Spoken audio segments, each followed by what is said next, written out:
ماهانه حداقل 10 میلیون تومان درآمد داشته باشن. 10 میلیون تومان میتونن درآمد داشته باشن. بعد همینطوره. در این ویدیو با هم به این میپردازیم که چطور میتونیم با 9 میلیون تومان ماهانه 10 میلیون تومان درآمد داشته باشیم. بسته‌بندی گیاهان دارویی. قیمت دستگاهی که قرار بخریم بین 4 الی 5 میلیون تومانه. همچنین قیمت سرمایه در گردشی که در ماه نیاز داریم، یعنی در واقع همون موادی که باید بسته‌بندی کنیم، همون گیاهان دارویی که باید از عطاری بخریم، 5 میلیون تومانه. برای همین 9 میلیون نیاز داریم و ماهانه طبق تحقیقاتی و تماس‌های تلفنی که من داشتم 10 میلیون ازش میتونیم کسب درآمد بکنیم. حالا این دستگاه دقیقاً چیه؟ این یه دستگاه خیلی جمع و جوره که هر کسی در منزل خودش بدون نیاز به مجوز میتونه گیاهان دارویی رو بسته‌بندی کنه و به فروش برسونه. شما با ساخت برند خودتون میتونید یک کسب و کار جدید را بندازید، ولی از اونجایی که سود خیلی کم این کار داره، من یک ایده بهتری برای شما پیشنهاد دارم. شما میتونید چند تا دستگاه بخرید و به هر کسی که نیازمند کار در منزل خودش میتونید دستگاه رو بدید. گیاهان دارویی رو فله‌ای از عطاریا بخرید و به کسایی که میخوان برای شما کار کنن گیاهان رو تحویل بدید و دستمزد اونها طبق هر کیلوگرم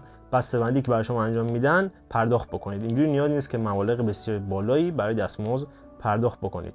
در هر فصل گیاهان دارویی به خصوصی مصرف میشه که در فصل بهار میشه گفت گلگاو زبان، بنفشه، در فصل تابستون کاسنین، تخم شربتی و شاهتره مصرف زیادی دارند. در فصل پاییز آویشن، پنیرک، گلختمی و در فصل زمستان دارچین، زنجبیل، پونه و عناب. بیشترین چیزی که در این کسب و کار خانگی اهمیت داره بسته‌بندیه. شما اگه بتونید خوب بسته‌بندی بکنید که مدل‌های مختلفی برای بسته‌بندی وجود داره، شما میتونید بسته‌بندی کاغذی، مقوایی و یا پلاستیکی بکنید و با رنگ‌های مختلف شما میتونید جذاب بکنید که برای فروشنده جذاب‌تر به نظر برسه. و زمانی که برند شما خوب عمل کرد، حتی میتونید اون رو صادر هم بکنید. جالب بدونید که ایران یکی از قوی‌ترین کشورها در صادرات گیاهان داروییه. ولی این کار ساده‌ای نیست. شاید سرمایه اولیه کمی بخواد که این یه نقطه قوتیه.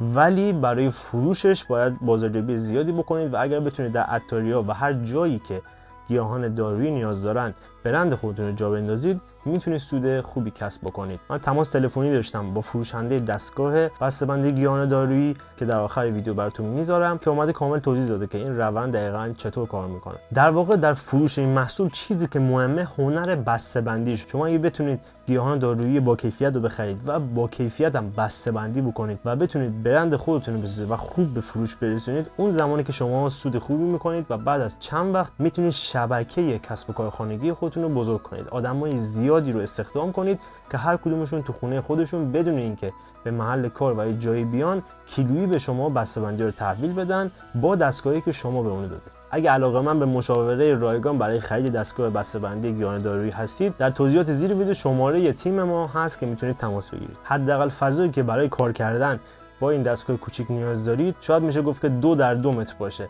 شما حتی تو اتاقتون هم میتونید این کار رو انجام بدید. اگر بعد از چند ماه یا چند سالی که دارین این ویدیو رو میبینید، فکر نکنم نیاز باشه که زیاد در مورد شرایط اقتصادی ایران توضیح بدم. ممکنه که قیمت دستگاه بالا رفته باشه، پس بروزرسانی قیمت رو حتما انجام بدید. قیمت دستگاه رو گفتین 5 میلیونه که میتونن با دستگاه ماهانه حداقل 10 میلیون تومان درآمد داشته باشن. 10 میلیون تومان میتونن درآمد داشته باشن. بعد همینطوره که بعد این دستگاه هم که نیاز به یک نیروی انسانی داره و سرمایه در گردششون هم میتونه ماهانه 5 میلیون تومان سرمایه در گردش به نظر داشته باشن. بعد عیبش هم گفتین که چالشش فروشه، درسته؟ چالشش فروش و جای انداختنش و اعتماد سازیش تو بازاره. متوجه شدم. برای مجوزش هم که یه چیز خانگیه و نیاز به مجوز داره. مجوزهای خانگی هم بگیرم برای مشروب خانگی. خیلی ممنون لطف کردین. آقا مخلصم. قربان سلامت باشین. شبتون بخیر. خدا نگهدار. ممنون از اینکه تا آخر این ویدیو با من همراه بودی. اگر از این ویدیو خوشت اومده میتونی کانال من رو سابسکرایب کنی که ویدیوهای بعدی منو از دست ندی. همچنین اگر دوست داشتی میتونی ویدیو رو لایک و اگر نظری داری برام بنویسی. همچنین در آخر ویدیو یک ویدیو که با همین ویدیو مرتبط هست رو برات گذاشتم که میتونی ببینی. پس تو رو توی ویدیو بعدی میبینم.